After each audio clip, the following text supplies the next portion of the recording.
Hey there, everybody. This is Stevie J with your WWE Money in the Bank pay-per-view recap and results. Kev did the actual pay-per-view recap on AngryMarks.com, but I'm doing the YouTube version, so here we go. The first match was a YouTube pre-show, Facebook/WWE.com, whatever you want to call it. Kofi Kingston and RTruth versus Hunico and Camacho. The finish was RTruth picking up Hunico and throwing him into Kingston, who hit a Trouble in Paradise.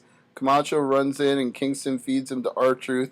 He hits an STO and gets the pin, so Kofi Kingston and RTruth win the pre-show match. Then our opening match of the actual pay-per-view was the Money in the Bank match for the WWE World Heavyweight Championship title shot.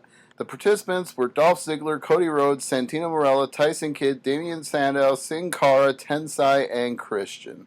Pretty good match. I don't have a problem with this one, although Kev seems to think that the botchtastic bastard Sin Cara did something bad again, but I didn't really notice it. The one complaint I would have about this match, though, is Santino doing Cobra comedy with his sock on his hand when he could have actually been climbing up and grabbing the WWE Money in the Bank briefcase. I mean, dude, I know you're a comedy figure, but this is the most important thing in your life. This is a guaranteed title win because everybody that's cashed it in has become a world champion.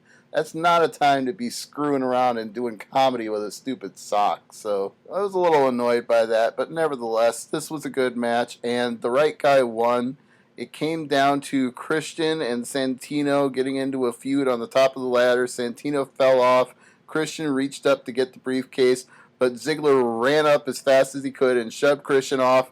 Then he grabbed the briefcase and unhooked it to get the win. So, nice deal there. Oh, and I will mention one other spot that was pretty nice. Tyson Kidd, from the outside, climbed onto a ladder, swung over to the ladder in the middle of the ring, and managed to hit a dragon screw leg whip on Ziggler. So, that got a big pop from the crowd at the bar, and I'm sure it got a pop in Phoenix, too. Next up was a promo from The Miz, who said he was happy to be back, and he was a bona fide movie star now. And on top of that, as a former WWE champion, he was adding his name to the Money in the Bank match later tonight. Then we had Sheamus versus Alberto Del Rio for the World Heavyweight title. It was a back and forth match. It took a while to get up to speed, and the chat room was complaining about that too. Shouts out to the AngryMarks.com/chat because it took at least 10-15 minutes before it really felt like this match kicked into second gear.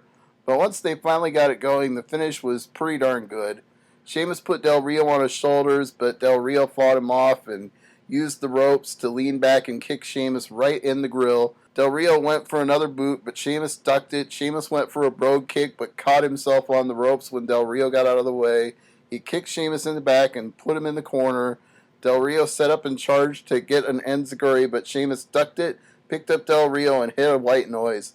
Then Sheamus rallied the fans to chant for the brogue kick, and he kicked it, connected, and got the pin. So Sheamus retained, but then he got a beatdown from both Del Rio and Ricardo afterwards, and wouldn't you know it, Dolph Ziggler came running down with the briefcase and tried to cash in, but the referee took so long getting around to getting things set up that Sheamus recovered, hit a brogue kick, and the bell never even rang. So the briefcase was never officially cashed in, and lucky for Ziggler, or he would have been the first person ever to cash it in and lose. If that bell had rang, he'd have been screwed. Next, we had a bonus match with the primetime players, that being Darren Young and Titus O'Neil facing Primo and Epico Colon. And Rosa Mendez was there, too, doing her dancing and strutting. AW would just not shut up during this match. He had his headset on the whole time and kept telling people things about how great the primetime players were and how Rosa couldn't dance, and just jabbering and running his mouth to the point that I just really wanted him to shut the hell up.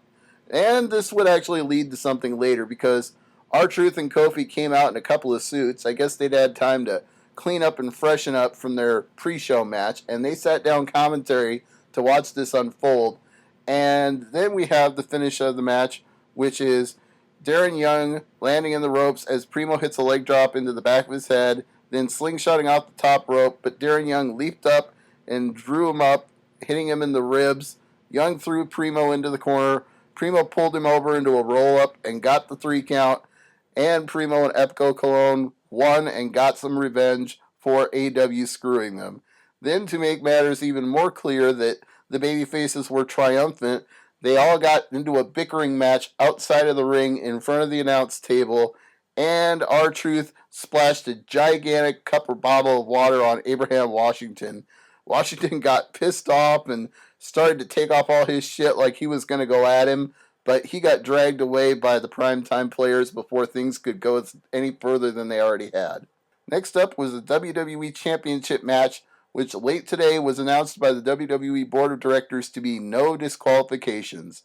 That's CM Punk versus Daniel Bryan with special referee AJ Lee, who ended up going out of this match fairly early on because she took a bad bump when Bryan shoved Punk into the ropes and inadvertently knocked her off the apron. She would eventually come back for the finish, though, and throw out the other referee and take control of the match again. This one went a good 40 minutes or so before we finally got a finish, and I would say most of that 40 minutes was pretty darn good. This probably wasn't the best ever Punk Bryan match, but they gave these guys a lot of time, and they filled it pretty darn well with near falls and false finishes, and Daniel Bryan doing hope spots where he'd put him in submissions and chant, yes, yes, yes, and the crowd would chant, no, no, no. And believe me, the people at the bar were doing this as well.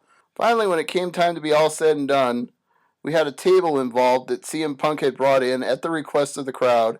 Punk looked over to AJ, they stared at each other. He turned back and looked at Daniel Bryan. He stood up, got out of the ring, picked up the table he'd pulled out earlier, put it under the bottom rope. He set it up, put Daniel Bryan on the table, went to the top turnbuckle, but Bryan leaped off the table before he could use it and knocked Punk down, racked him on the turnbuckle, punched him in the head several times, climbed up to the top turnbuckle, hit him some more. Punk slipped out underneath him, and Bryan got racked on the turnbuckle, so it was his turn to feel the pain.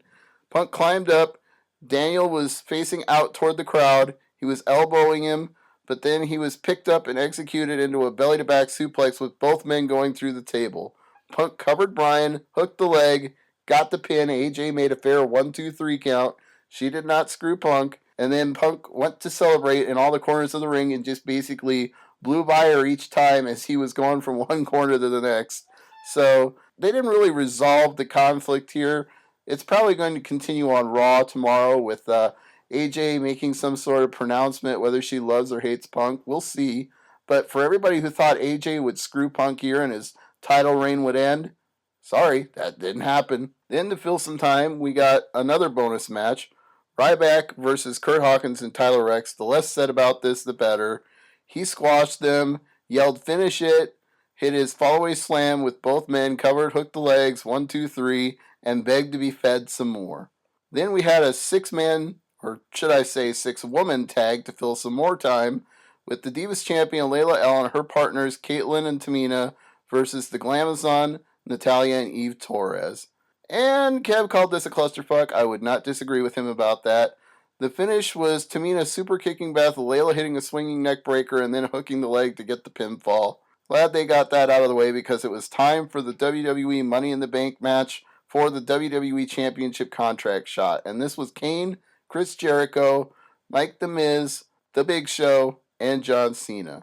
All along, everybody was predicting John Cena would win this match because he promised that he would and said he'd never won a Money in the Bank or been in a Money in the Bank before. So it was basically his time. But first we had to do the spot where Cena got revenge on the Big Show. He gave him an FU through the announce table, and then everybody, including Cena, piled chairs on top of him and piled ladders on top of him in a big avalanche to keep him down and out of the match. That didn't last forever, but it did keep Big Show out for quite a bit. The finish came when Big Show broke out the double wide ladder that he first debuted 2 years ago at the Sprint Center in Kansas City. And after a lot of close encounters with getting to the briefcase, it wound up being Cena and Big Show at the top of said ladder. And Cena was using the briefcase to knock Big Show away so he wouldn't get, so Big Show wouldn't be able to stop him. But in the process of hitting him with the briefcase came unhooked. And Cena looked at it in his hands, realized he'd won the match. He's like, hey, I won! And then he hit Big Show with it again for good measure. So John Cena and Dolph Ziggler are the two winners of Money in the Bank briefcases tonight. That's your WWE Money in the Bank 2012 pay-per-view recap. I'm Stevie J.